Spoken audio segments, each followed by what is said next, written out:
নমস্কার, পীরপুর মেঘদূত সংঘ পরিবারে আপনাদের সকলকে স্বাগত। আমাদের 24তম পর্বের কর্মসূচি। আপনারা জানেন যে মেঘদূত সংঘ যে কোনো পুজো অনুষ্ঠান সব কিছু থাকা সত্ত্বেও আমাদের যে প্রধান কর্মসূচি অভুক্ত মানুষদের খাদ্য বিতরণী অনুষ্ঠান।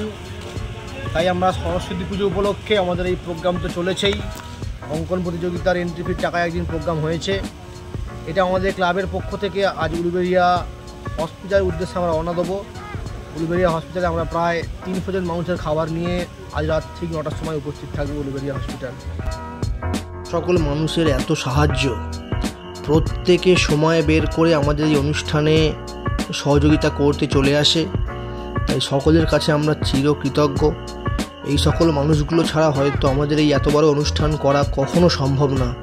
তাই ওনাদের আমাদের সকলের তরফ থেকে কত মস্তকে প্রণাম। এর সমস্ত খাবার প্রস্তুত হয়ে যাওয়ার পর আমাদের গাড়ি চলে আসে এবং আমরা গাড়ি নিয়ে রওনা দিই উলুবেড়িয়া শরৎচন্দ্র মেডিকেল কলেজ এবং হসপিটালের উদ্দেশ্যে।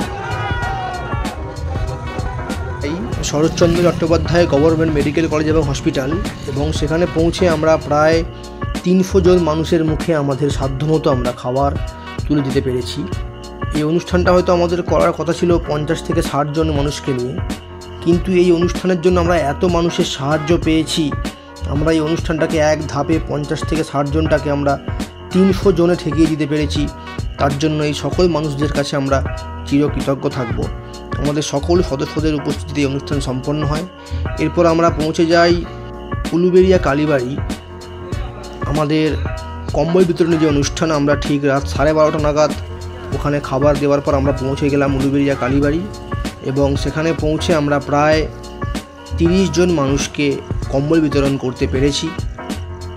এবং সেখানে আমরা কম্বল বিতরণ শেষ করি আমাদের সকল সদস্যদের উপস্থিতিতে। এই আমাদের আজকের কর্মসূচি। আপনারা কেউ খাবার অপচয় করবেন না।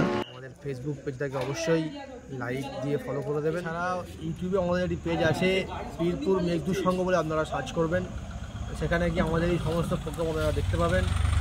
অবশ্যই সাবস্ক্রাইব করে দেবেন এবং লাইক করবেন যদি আমাদের কাজ আপনাদের পছন্দ হয় তো।